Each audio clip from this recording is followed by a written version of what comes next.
ولا حول ولا قوة إلا بالله العلي العظيم. اللهم صل على سيدنا محمد الفاتح لما أغلق والخاتم لما سبق ناصر الحق بالحق والهادي إلى صراطك المستقيم وعلى آله وصحبه حق قدره ومقداره العظيم. أما بعد. Muslimin, muslimat, hadirin dan jemaah yang dirahmati Allah sekalian, alhamdulillah, pertama-tama kita merafakkan setinggi-tinggi syukur pada Allah Subhanahu wa taala di atas anugerah yang tidak terhingga kepada kita, memungkinkan sampai ke hari ini kita diberi peluang lagi oleh Allah Subhanahu wa taala berada di dalam bulan yang mulia ini, bulan Ramadan, dan hari ini kita sudah berada di hari yang ke-22. Maknanya kita sedang menjalani satu ibadah, antara ibadah yang terpanjang di dalam Islam selain daripada ibadah haji, iaitu ibadat puasa.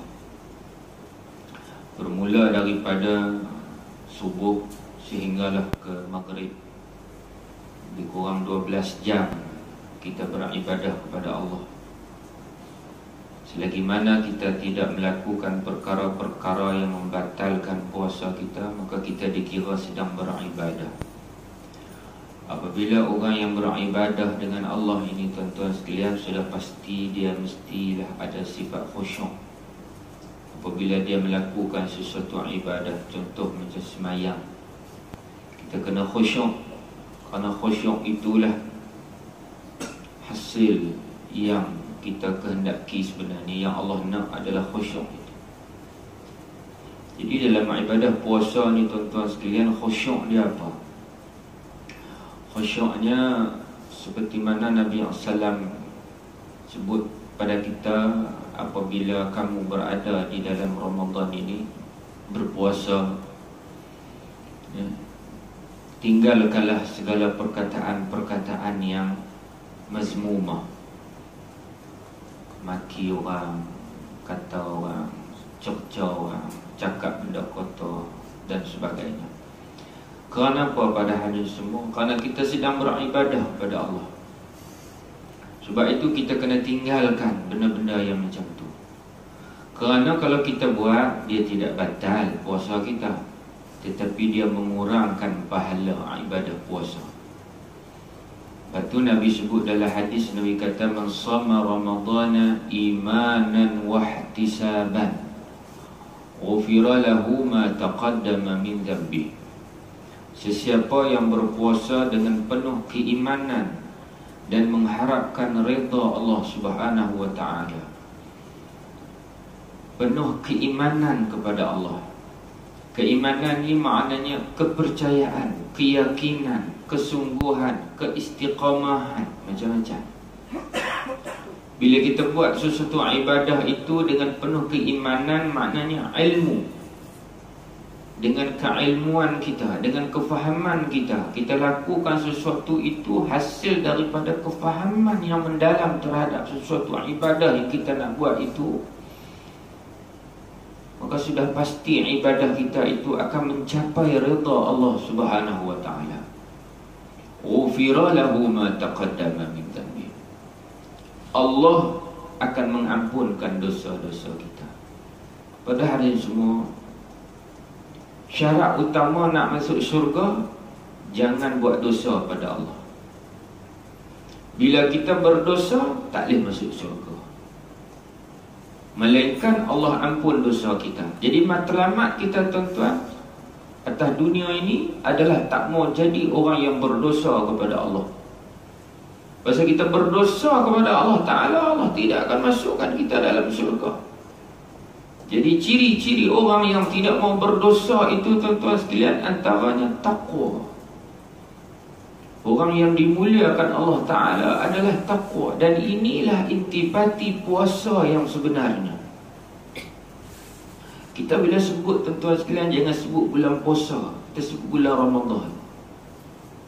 Dalam bulan Ramadan ni bukan setakat puasa saja. Semua ibadah terangkum di dalamnya. Dan nilaian ibadah di dalam Ramadan itu berbeza dengan dalam bulan-bulan yang lain. Walaupun solat kita sama dalam bulan yang lain, tetapi kualiti solat yang kita buat dalam bulan Ramadan ini, Allah Ta'ala tambah dia punya dos dia. Orang yang solat sunat seolah-olah dapat pahala solat wajib. Orang yang solat wajib, Allah angkat martabat 70 kali ganda lagi pahalanya. Secara berjemaah lagi pula, Masya Allah. Kerana apa tuan-tuan sekalian? Kerana bulan Ramadan ini adalah bulan untuk kita, umat Nabi SAW. Nabi sebut as-siyamu junnah. Puasa itu adalah perisai. Perisai daripada hawa nafsu dan api neraka, daripada syaitan.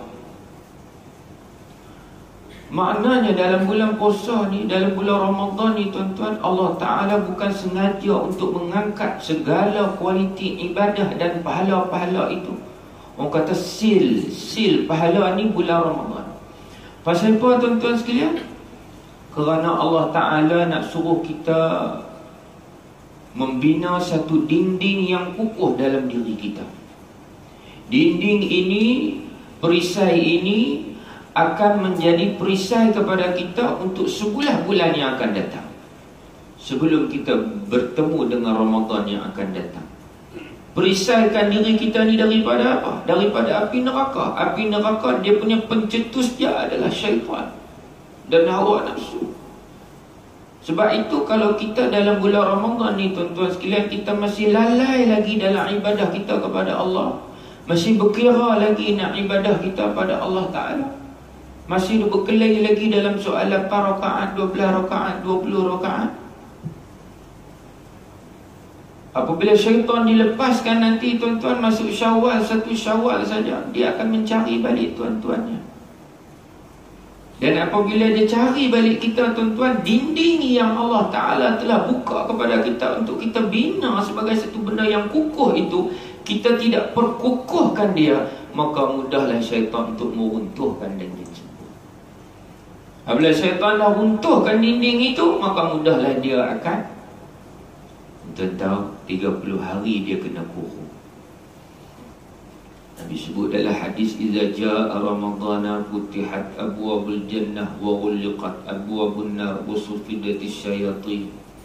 Bila datangnya bulan Ramadan, buka pintu syurga semua, tutup pintu neraka, rantaikan segala syaitan. Apa tujuannya tuan-tuan? Allah rantaikan syaitan untuk memberi peluang kepada kita supaya beramal. Kerana kebanyakan kelalaian yang ada dalam diri kita ini adalah berpunca daripada syaitan. 30 hari je Allah Ta'ala bagi masa pada kita. 10 akhir Ramadan ni menjadi satu ujian yang amat berat juga pada kita, terutama orang-orang muda. Bercinta nak bangkit tahajud ke, nak bagi tengok bola ke? Malaikat turun malam Lailatul Qadar pun golek kepala. Lalai punya pasal kita ni tuan-tuan sekalian, itu dialah yang dikatakan nafsu, hawa nafsu ni. Kalau syaitan tak ada ustaz, kenapa ramai lagi orang buat maksiat kepada Allah? Maksiat yang dibuat oleh orang itu bukan disebabkan hasutan syaitan, tetapi disebabkan perangai syaitan. Hasil daripada tarbiyah dia sebulan-bulan sebelum ini, masih lagi kehangatan itu berada lagi dalam diri dia. Dia terbawa-bawa sifat kelalaiannya itu. Seminggu pertama Ramadan, belum ada apa-apa kesan lagi. Seminggu kedua Ramadan, belum apa-apa kesan lagi. Minggu ketiga baru ada bibit-bibit kesedaran. Itu pun masih belum lagi nak diistiqamahkan. Masuk minggu keempat, minggu hari raya, terus tak main surau masjid. Masuk saja Syawal tuan-tuan sekalian, apa yang dia sediakan untuk diri dia? Tak ada sedia apa-apa. Syaitan punya seronok tuan-tuan sekalian. 30 hari dia taram kat kita 30 hari. Pasal kamu lah aku dikurung Allah Ta'ala. Hari ni aku akan ganyang kamu cukup-cukup. Itulah para hadirin yang dirahmati Allah sekalian. Kita ni tak kenal diuntung. Sangat-sangat beruntung kita jadi umat Nabi SAW. Umat lain tak ada malam macam ni tuan-tuan sekalian. Lailatul Qadar. Kita nak bercakap dengan soal Lailatul Qadar ni pagi ni. Ya, tak mau sentuh lah bab puasa ni menghasilkan insan yang bertakwa. Puasa ini melahirkan insan yang berkasih sayang. Tak payah habaq lah. Ni bukan masa dia dah. Ini dah climax kepada Ramadan. 10 hari. Tinggal 7 hari. Tinggal 8 hari lagi ya tuan-tuan.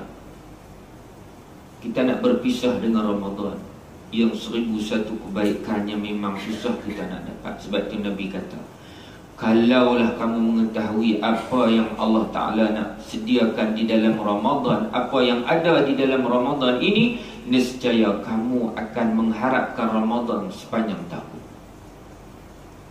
Para hari semua, 22 hari kita puasa. Apa yang tuan-tuan rasa perubahan dalam diri tuan-tuan? Ada beza tak dengan bulan-bulan yang lain? Kemudian perubahan itu pula, bagaimana dia punya sense dia dengan kita?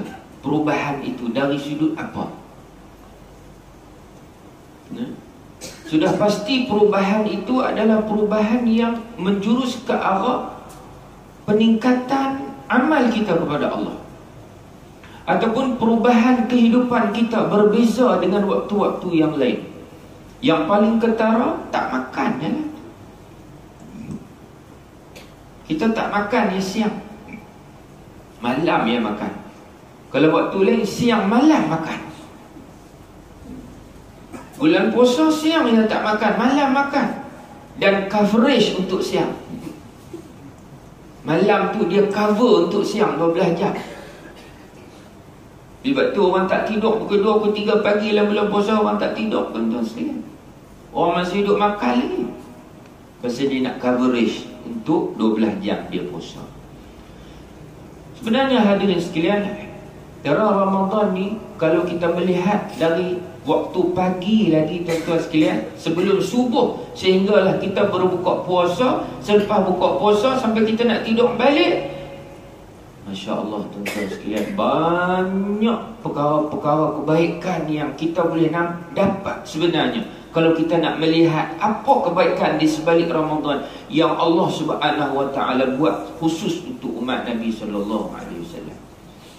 Saya nak sebut tuan-tuan beberapa hikmah-hikmah kita tengok tuan-tuan, berbeza dengan bulan yang lain. Pertamanya tuan-tuan sekalian, dalam bulan puasa ni, dalam bulan Ramadan ni, semua umat kita ni, umat Islam ni, semua manusia bangun awal. 4:30 dah bangun dah. Semua rumah menyala lampu. Pasal apa? Nak bangun, nak sahur. Yang orang rumahnya, isteri nak masak. Yang suaminya ada kesempatan untuk bangun waktu malam, 1/3 malam untuk beribadah kepada Allah. Bulan yang lain payah nak bangun tuan-tuan. Pukul 6:30 tu paling awal. Di bulan ni kita boleh bangun 4:30. Maknanya kita sebenarnya boleh bangun 4:30. Jangan jadi hamba Ramadan, jadi hamba Allah. Bila jadi hamba Allah, kita akan nampak ini hikmahnya Allah Ta'ala buat bulan Ramadan pada kita. Nabi suruh kita bangun qiyamul lail, wa minal laili fatahajjad bihi nafilatan laka asa yab'atsaka rabbuka maqaman mahmuda. Ini satu salat yang mengangkat maqam kita ke maqam yang mahmud, maqam yang mulia di sisi Allah. Kita mampu mendengar, tetapi pelaksanaan implementasinya susah. Maka Ramadan mendidik kita untuk bangun pagi. Semua kita bangun pagi tuan-tuan. Ni nak abang ni buat qiyamul lail tadi ni, pukul 2 budak-budak pun ada. Orang tua aku ada kita jemaah pun bakat main tidur ada di surau. Semangat tu. Bulan lain dah buat tu. Itu tak ada kekuasaan. kekuasaan. Kita ada kuasa nak buat. Kenapa? Syaitan berada di keliling kita.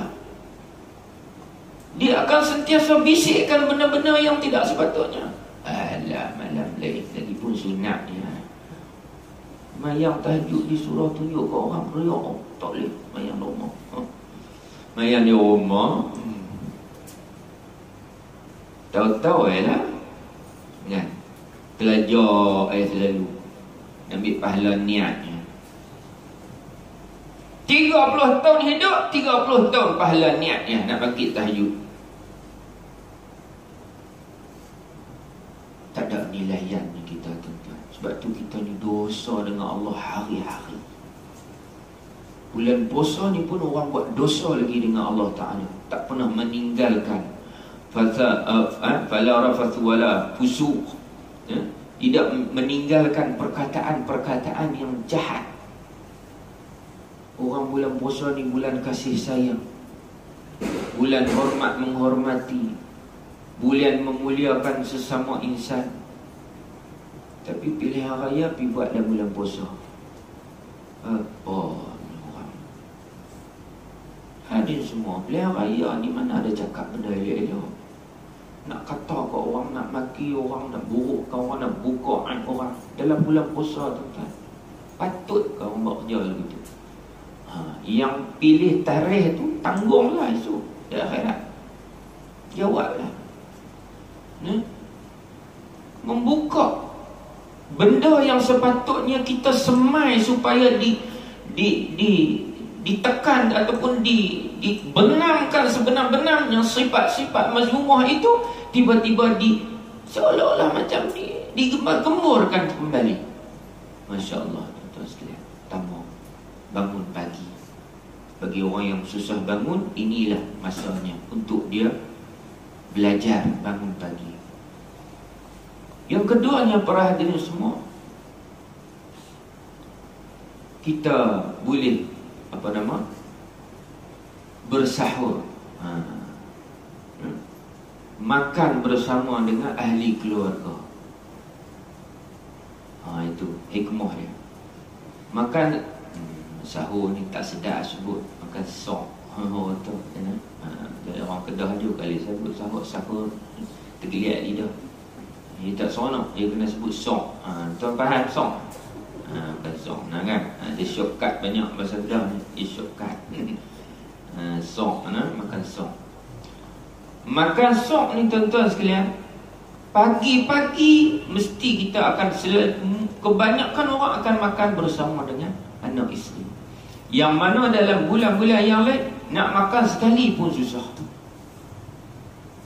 Yang isterinya tak perlu nak semayang sunat, tak perlu nak buat apa-apa pun. Tuan-tuan bangun ayam masuk dapur, bersiang bawang, goreng ikan bakar, ayam ke apa ke, tuan-tuan beli pahala. Free of charge, ya Allah nak bagi pahala. Berganda-ganda pahala seorang isteri bangun menyediakan makan untuk suami dan anak-anak. Orang perempuan ni, tuan-tuan, mudah ya nak masuk syurga. Tapi Nabi kata orang perempuan lah yang paling ramai dalam neraka. Ada dua benda, tuan-tuan. Pertama, dia lawan cakap suami dia. Yang kedua, dia tak tutup aurat. Dedah aurat tunjuk pada ajnabi, lelaki yang boleh dikahwininya. Itu kan. Orang perempuan ni paling simple hidup mereka. Kalau mereka taat suami, ya, Masya Allah, syurga menanti. Kadang-kadang suami tak boleh masuk dulu, dia dulu baru masuk, boleh masuk. Sebab suami nak kena jawab audit. Bini, anak, rumah, tanah, kereta, bini nombor 2, nombor 3. Berat ni, tuan-tuan, orang lelaki tanggungjawabnya berat. Lebih-lebih lagi dalam bulan Ramadan. Nabi kata bila 10 akhir Ramadan ni, Sayyidatina Aisyah menggambarkan bagaimana keadaan Nabi bila akhir Ramadan ni, 10 akhir Ramadan, Nabi tak keluar masjid dah, tuan-tuan, duduk di masjid dah. Boleh Nabi tak kerja macam kita kerja, Nabi kerja. Kita boleh kata lagu tu. benda yang Nabi buat ni ada kebaikan untuk kita. Bukan Nabi tak reti, Nabi kerja tak? Nabi kerja tak? Kerja Nabi tak boleh nak bandingkan dengan kita. Kerja Nabi teramat berat. Kerja Nabi, tuan-tuan, nak bawa kita masuk syurga. Nabi kerja dengan Allah. Bukan kerja dengan kita, kerja dengan Allah. Kerja dengan Allah ni 62 tahun tak pernah hidup senang, tuan-tuan sekalian. Kita 62 tahun jana lagi. Nak tidur nak mana satu tak? Kita 60 tahun ni Lailatul Qadar ni, tuan-tuan sekalian. Siapa yang dapat berada di dalam malamnya itu seolah-olah lebih baik pada 1000 bulan. 1000 bulan ni 84 tahun, 83 tahun lebih, tuan-tuan. 83 tahun solid ibadah kepada Allah. 83 tahun plus dengan umur kita yang ada sekarang ni 65 tahun. 65 tahun tolak 20 tahun tidur. Tidur saja 20 tahun. Tolak 15 tahun sebelum balik. Dah 35 tahun dah. 60 tahun tolak 35 tahun. Tolak lalai lagi. Baru duk kenal Islam ni, semayang ke tak, ke tak semayang, 20 tahun. InsyaAllah. Habis yang solat ibadat tinggal 10 tahun dah. 10 tahun tu pun belum tentu lagi mana satu semayang yang Allah Ta'ala terima. Kalau kita tak dapat malam ni, tuan-tuan sekalian, kalau kita mati saja, tuan-tuan, lepas bulan puasa ni, banyak mana yang amal kita nak bawa dekat Allah Ta'ala? Tuan-tuan tak percaya, tuan balik ambil kalkulator daripada umur 1 tahun 15 tolak siap-siap. Start dari 15 sampai umur kita sekarang, kita kira satu hari kita tidur 10 jam. Tolak 10 jam satu hari. Darat 30 hari, 10 jam. Darat 30 hari, kita tidur tiap hari 10 jam, darat 30. Berapa puluh jam kita tidur dalam sebulan? Sebulan? Setahun? Berapa tahun dah umur? 50 dah. Berapa? Tak 20 tahun. Buang masa tidur ni.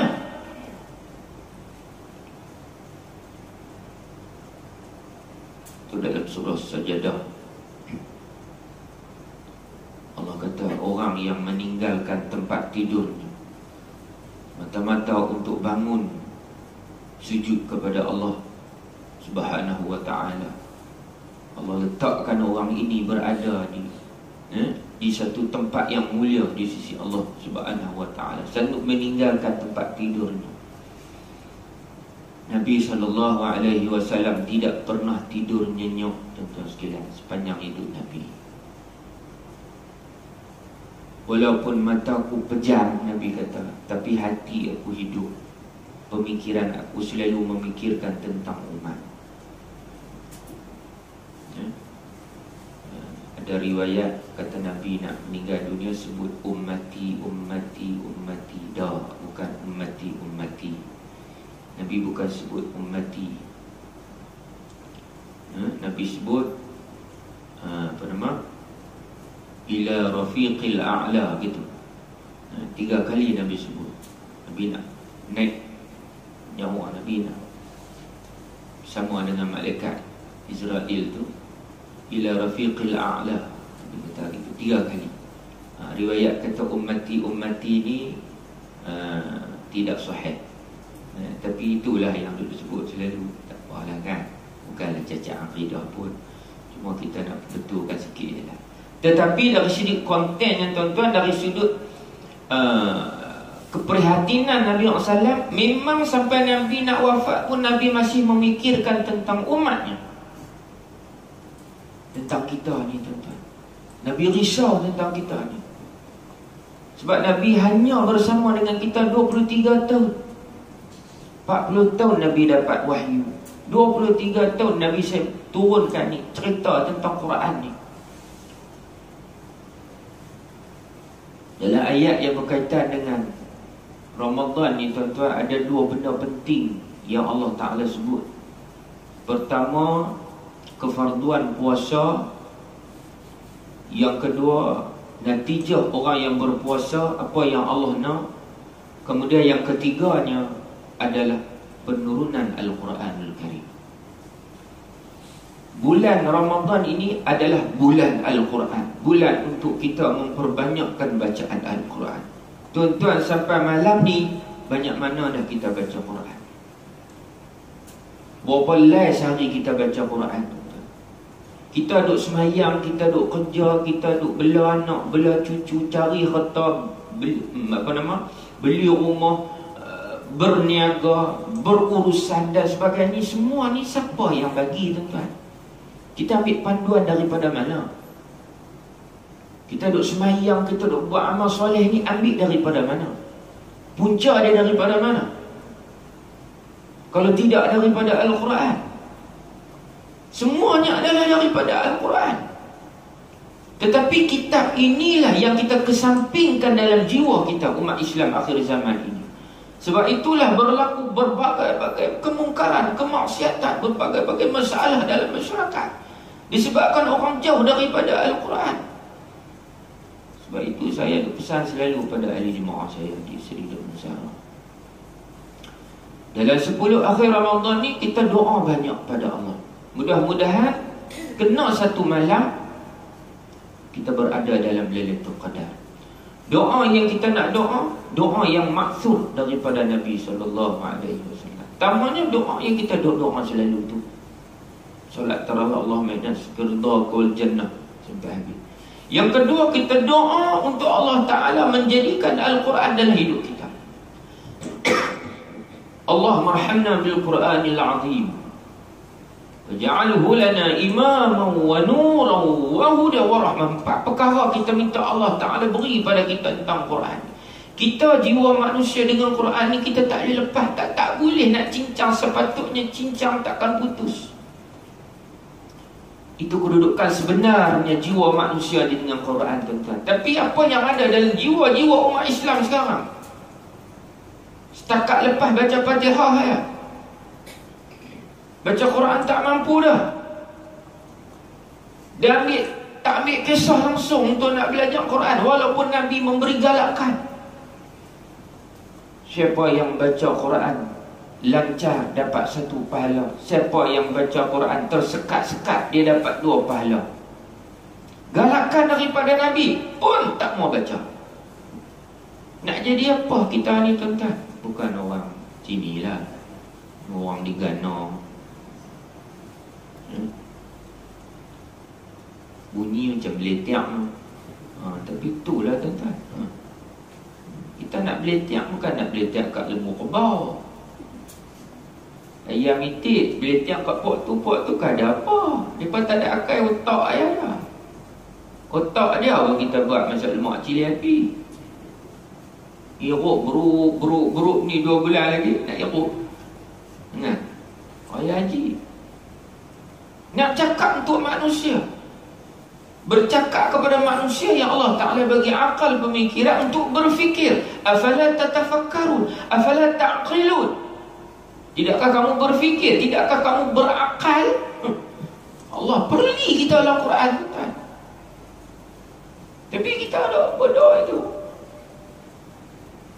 Walaqad zara'na li jahannama katsiran minal jinni wal insi lahum qulubun la yafqahuna biha wa lahum a'yun la yubsiruna biha wa lahum adhanun la yasma'una biha ulaika kal an'am bal hum adall. Banyak di dalam neraka Jahannam itu adalah di kalangan jin dan manusia.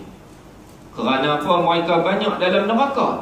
Kerana Allah Ta'ala beri mata, lahum qulub, bagi hati. Dia tidak menggunakan fungsi hati itu sepanjang dia hidup di dunia untuk mengenal Allah Subhanahu wa Ta'ala, zikir kepadanya. Allah bagi mata, dia tidak menggunakan matanya untuk melihat kebesaran Allah. Allah beri telinga, dia tidak menggunakan telinganya untuk mendengar kalam-kalam Allah Subhanahu wa Ta'ala. Ulaika kal an'am, mereka ini umpama binatang ternak, lembu kerbau ayam itik. malah lebih teruk nilaiannya, rendah daripada tu lagi. Maknanya ganas. Jiwa manusia yang tidak ada Al-Quran ganas, perongoi, mata perengus, perengus. Tak nak marah, sikit-sikit nak marah. Balik rumah yang nak lekat dinding, dia ngamuk ayat. Ini Quran tak ada dalam diri. Al-Quran diturunkan Allah Subhanahu wa taala di dalam malam Lailatul Qadar. Inna anzalnahu fi Lailatul Qadar. Al-Quran 30 juzuk, Lauh Mahfuz turun Baitul Izzah. Baitul Izzah langit dunia, sikit-sikit turun kepada Nabi mengikut situasi peristiwa yang berlaku dengan izin Allah Subhanahu wa taala.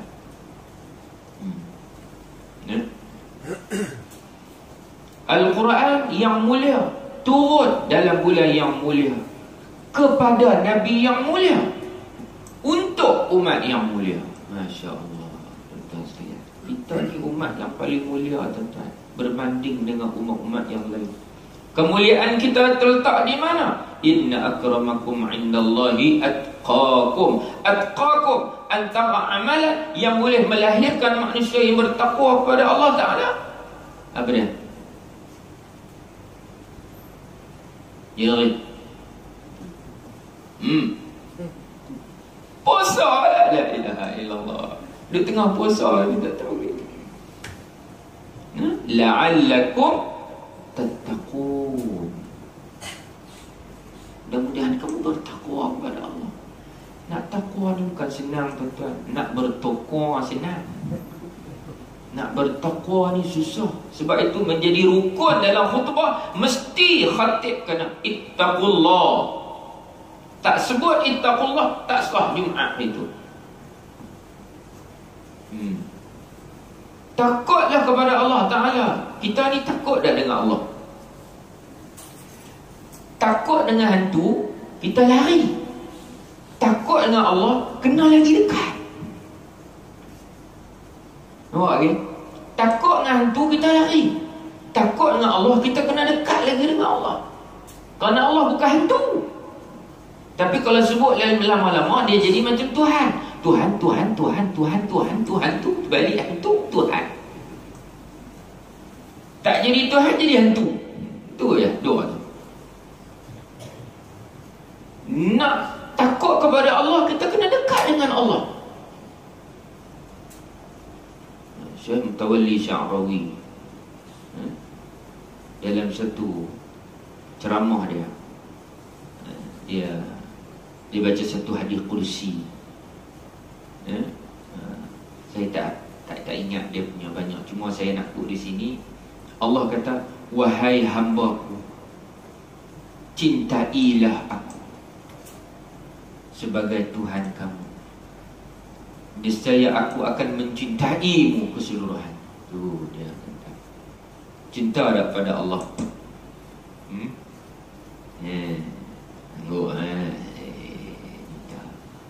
Belum teruji kita, tuan-tuan, kecintaan kita kepada Allah. Kita belum teruji, tapi cukuplah sekadar itu. Makna keimanan kita sudah ada. Kita sangat mencintai Allah. Cinta kepada Allah ni, tuan-tuan, orang tak tidur, tuan-tuan, kalau cinta kepada Allah. Dia tidak akan tidur. Dia tidak akan biarkan hatinya sedetik pun melupai Allah Subhanahu Wa Taala. Itulah tingkatan puasa yang ada kalangan manusia ni. 3 tingkatan orang yang berpuasa. Pertama, puasa orang awam. Kedua, khusus. 3, khususul khusus. Ni yang khususul khusus ni yang sifatnya, tuan-tuan. Khususul khusus ni kebanyakannya ada di kalangan para Nabi dan Rasul alaihi wassalam. Hati mereka kalau sedetik sahaja melupai Allah Subhanahu Wa Taala, rasa berdosa dengan Allah. Kita ni peringkat awam ya, tuan-tuan. Tak makan, tak minum, menahan diri daripada perkara yang boleh membatalkan puasa. Itu saja. Masuk puasa khusus, kita dah tak boleh amal dah. Tak mampu nak pi kita tang khusus saja pun, tuan-tuan. Tak boleh. Kerana apa? Orang puasa khusus ni, dia bukan takat tak makan, tak minum, tahan diri daripada perkara batal puasa, dia juga berpuasa 7 anggota badannya. mata, telinga, kaki, tangan, mulut, kemaluan dan sebagainya. Berpuasa, memanglah puasa tak makan tak minum, pok ni mana makan? Tangan mana makan? Yang makan mulut.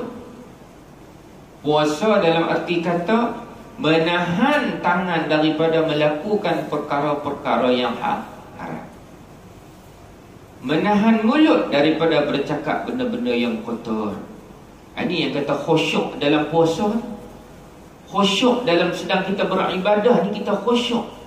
Sebab itu kalau ada orang ajak kita nak berdebat, ajak kita nak berlawan, bercakap, berjidal dan sebagainya, sebutkan dia, inni saim, aku puasa bulan ni, siap bulan depan. Buat tu. Kalau hang buat lagu ni kat aku lepas raya, lepas puasa ni, memang tak lepas. Tapi pasal aku puasa, aku tak jawab. Inni saim. Kita kena tinggalkan benda-benda tu, tuan-tuan. Perbezaan, sebab tu saya sebutkan tadi, apakah perbezaan yang kita rasa dalam diri kita, yang saya sebutkan yang hikmah-hikmah itu. Antaranya boleh salat subuh berjemaah bagi orang yang susah bangun subuh. Inilah masanya nak jemaah 30 hari 30 kali subuh, InsyaAllah. Samping doa pada Allah, doa orang yang berpuasa ni Allah tak tolak, tuan-tuan sekalian. Lebih-lebih lagi doa dekat-dekat dengan kita nak buka puasa. Boleh berhenti dah kot, no? Semua mata kecil, kamu tengok ni. Biasalah bulan puasa ni, sekejap lagi pukul 8, jaga-jaga pukul 1. Kan? Orang pencet, no? Orang pencet, orang kerja, orang tu japa ya Ahad. Dua lelaki bini, sekejap lagi krik rumah tak? Tak apa, dalam bulan puasa ni tidur boleh pahala. Tapi kalau sampai semayang pun tak tidur apa gitu.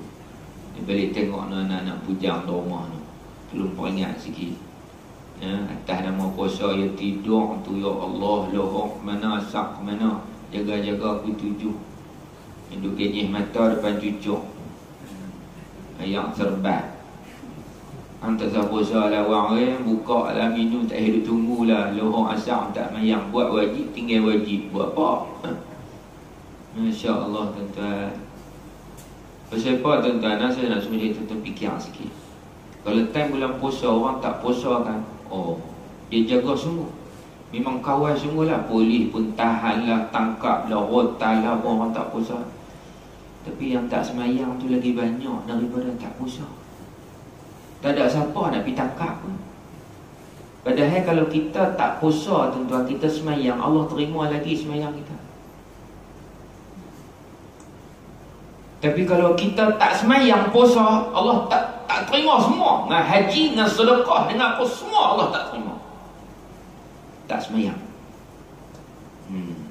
Kedudukan semayang ni amat penting, tuan-tuan. Sebab tu dia duduk rukun yang kedua lepas syahadah. Orang yang tak semayang, Allah Ta'ala tidak pedulikan pada dia, walaupun dia beramal banyak mana pun. Haba'an mansura. Habis lagu tu saja, tuan-tuan. Umpama debu-debu yang berterbangan, tidak ada manfaat sedikit pada Allah. Semayang penting. Semayang tarawih. Lah ni pun masih duk clear lagi 8 ke 20 ke. Aku nak buat 8, nak buat 20. Bodoh apa lagu ni. Dia tahu nak kena bincang benda ni. Pasal apa tak? Lah ni mudah ya, tuan-tuan. Semayang tarawih ni bukan 20, bukan 8. Berapa tak tahu. Berapa tak tahu. Nabi pun tak spesifik berapa tarawih ni. Ada ulama kata semayang tarawih 42 rakaat. Ada kata 52 rakaat. Ada kata berapa nak buat pun tak ada masalah. Janji beribadah kepada Allah, menghidupkan malamnya. Tak mau buat pun tak apa. Fleksibel. Kita jangan menghina orang. Jangan nak berkali benda-benda sunat ni. Bodoh. Dia tak mau sembahyang, dia rugi. Kita raikan. Nak sembahyang 8, silakan. Nak sembahyang 20, silakan. Tapi kita hormati semua pandangan orang. 10 minggu pertama ni nak lah patut panggil saya awal sebelum puasa lagi nak beritahu. Tapi dah panggil memang ujung puasa dah. Tahun depan tak ada balik Johor dah. Johor lah nak panggil main pula tu. 10 hari pertama buat 8 rakaat. 10 hari kedua buat 12 rakaat. 10 hari yang ketiga buat 20. Nampak lagi? Tak fair. Kalau Ustaz Zamihan Al-Ghari, dia kata apa? Dia kata orang lah ni semayang 8 ni bukan semayang tarawih, semayang sunat mutlak aja. Dia kata semayang tarawih ni tengok pada hadis Nabi, tarawih tu jamak. Dia kata solat tarawih ni 4 rakaat 1 rehat, 4 rakaat 1 rehat. Kalau baru 8 rakaat baru 2 rehat, 2 rehat tak nama tarawih, nama tarawihan. Tu hujah dia lah. Jadi nak jadi tarawih ni sekurang-kurangnya kena 12 rakaat tambah lagi 4 rakaat, baru jadi 3 kali rehat. 3 kali rehat lebih pada 2, maka namanya jamak. Kita yang nak buat 8 ni pasal kita tak larat berdiri. Tak larat berdiri pasal apa? Pasal tu imam baca panjang. So kita tahu apa masalahnya. Jangan baca panjang, baca pendek. Satu ayat ya. Bismillahirrahmanirrahim. Nun. Allahu Akbar. Oh, mak seronok lah kau. Seronok tak kira mayang nanti imam import mai dari Aceh yang sana. Oh, hebat macam nunnya. Rakaat kedua Bismillahirrahmanirrahim. Qaf. Allahu Akbar. Oh, dia ni seronok orang penuh ni. Apa nama surah, apa nama ni, Al-Ansar. Saya baru ni pupu Cik Faizal suruh main cari surah Musin kata cerok. Tetap masuk flat sebelah tu. Masuk flat sebelah ni. Ni pelik ni. Ada surah. Lepas tu jumpa budak ada 2 orang. Budak bagi bini beli anak. Kan? Tua dah kira. Umur dah 30-an lah. Tanya adik nak tanya surah Ansar kat mana sini? Saya rasa tak ada surah kat sini. Astagfirullahaladzim. Ya Allah, saya kata tak ada surah. Tak apalah, kita tak kata apalah kan. Dia kata surah ada tapi rasanya ujung sana tu. Dia kata dia tunjuk belah sana. Belah sana bukan belah sini. Saya pun tengok balik pusing-pusing. Kau nampak ni. Nampak surah Al-Ansar Taman Seri Rampai. Taman apa ni? Seri Rampai. Ada pun surah. Dia ni tak mayang ke bawah. Sebelah flat ni dah nak ada flat tu, sebelah tu takkan lazai tak nak. Tu dia tuan-tuan. Ni Quran tak ada alam diri. Ini Quran tak ada. InsyaAllah tuan masyarakat kita no? Allahu Akbar. Bulan puasa ni kalau kita tak boleh juga baca Quran tuan-tuan, jangan harap lepas puasa kita boleh baca. Saya ni pun tuan-tuan, walaupun nama hafizul Quran pun kadang-kadang dia jadi habis. Bukan hafiz, habis. Jadi imam pun kadang-kadang kena buka kat Quran tu. Walaupun kita tak tengok Quran tu, kita baca, tapi tak lepi kat kan? Kena tengok kat sikit. Kekuatan ingatan yang semakin hari semakin tumpul. Kalau kita dah pula lagi tak mau baca lagi Quran tuan-tuan, masya-Allah. Allahu Akbar tuan-tuan. Jangan sampai orang tolong bacakan Quran dekat kita, sudahlah. Al-Quran ini untuk dibaca, ditadabbur. 4 perkara. Pertama, belajar Quran. Bila belajar, baca Quran. Bila baca, faham Quran, faham makna. Lepas dah faham Quran, amalkan isi kandungannya. Ini 4 perkara menjadi teras kepada mana-mana mahat tahfiz. Sepatutnya inilah silibus yang dia nak kena praktikkan kepada anak-anak murid dia. Mengaji Quran, belajar Quran. Bila belajar dah pandai, faham Quran. Bila faham, tahu makna Quran, kita baca Quran, faham Quran dan beramal dengan itu matlamat kita. Dan alhamdulillah institusi tahfiz ni dah macam cendawan dah, mata ceruk. Tetapi harap-harap dibina institusi ini atas dasar semata-mata untuk mencari redha Allah, bukan atas niat untuk mencari dunia. Yang tu kita tak mau. Buka sekolah sekarang ni, pendidikan adalah perniagaan. Pendidikan adalah perniagaan. Contohnya PTPTN. Itu perniagaan. Niaga. Untuk pergi pinjam dah jadi bank lah pula. Dah nak belajar kan, 40,000. Ada 2 orang student saya baru kerja 5 bulan. Nak keluar negara tak boleh, tak bayar PTPTN. Nak bayar lagu mana? Duduk Kuala Lumpur gaji 3,000. Miskin tegar. Tuan tahu tak? 3,000 miskin tegar. Fakir. Ni duduk di Wangsa Maju ni, gaji 3,000 sebulan. Fakir ilallah. Dan juga fakir di dunia. Nak bayar lagu mana? Selok sepeda pun tak boleh beli kita. InsyaAllah perkongsian saya lah pagi ni para hadirin semua nak. Saya nampak tuan-tuan mengantuk lah, tapi tak apalah. InsyaAllah kita ambil masa tak lama lah. Pukul 8 boleh ikut? Pukul 8? Jangan. Saya pun nak balik tidur lah. InsyaAllah. Jadi para hadirin yang dirahmati Allah sekalian, celoteh saya pagi ni, kalau ada manfaatnya pada tuan-tuan itu daripada Allah. Kalau ada kekurangan, Allah juga. Tapi disebabkan kekurangan yang ada pada diri saya.